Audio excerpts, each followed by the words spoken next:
Assalamualaikum warahmatullahi wabarakatuh. Saya Oni Sinambela, NPM 1804041124. Di sini saya akan memberitahu cara mudah membuat laporan keuangan untuk UMKM. Yaitu yang pertama, 1. Mengumpulkan dan mencatat transaksi pada jurnal.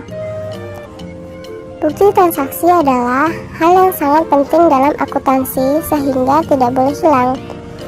Bukti transaksi merupakan dasar pencatatan dalam membuat laporan keuangan yang berupa nota, kwitansi, faktur ataupun jenis bukti lainnya. Langkah kedua yaitu mengumpulkan data yang diperlukan untuk membuat jurnal penyesuaian berupa transaksi.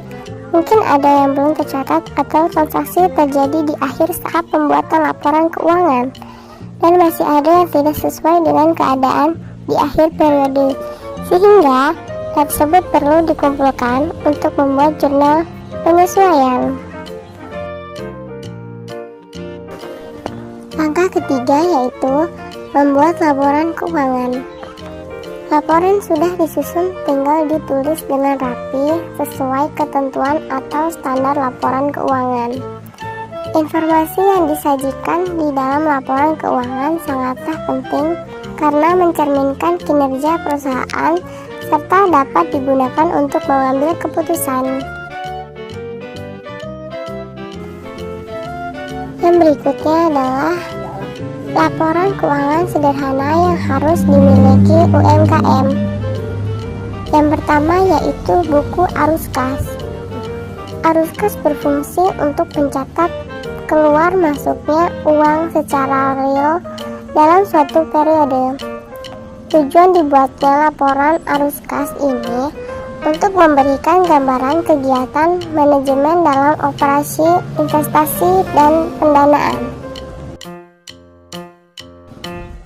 Berikutnya yaitu ada buku persediaan barang.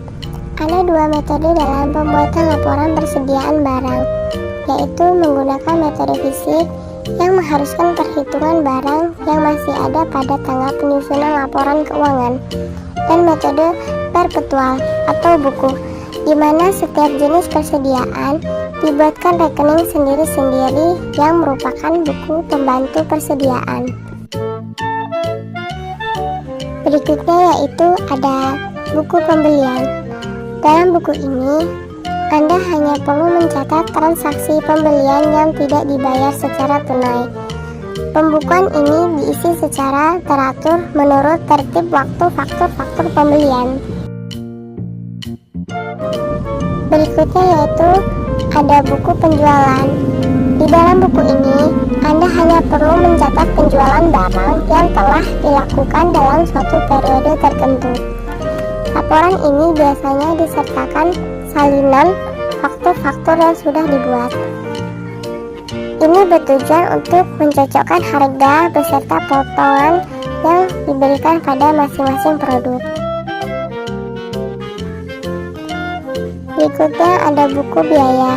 Pada buku ini, Anda hanya mencatat biaya yang dikeluarkan selama proses produksi dan pemasaran, atau biasa disebut biaya overhead atau produksi, seperti membayar karyawan, biaya listrik, telepon, sewa tempat usaha, dan lainnya.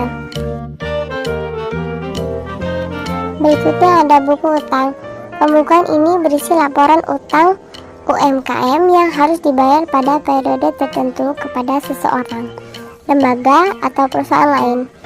Pembukuan utang ini sangat diperlukan untuk mengetahui berapa nominal yang belum dibayarkan UMKM kepada kliennya.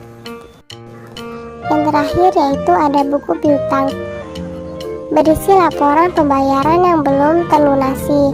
Dengan adanya laporan ini, Anda dapat memonitor sudah berapa lama piutang tersebut tidak tertagih, sehingga Anda dapat mempercepat periode penarikan piutang. Oke, mungkin cukup sekian yang bisa saya sampaikan. Kurang lebihnya saya mohon maaf. Saya akhiri, wabillahi taufiq wal hidayah. Wassalamualaikum warahmatullahi wabarakatuh.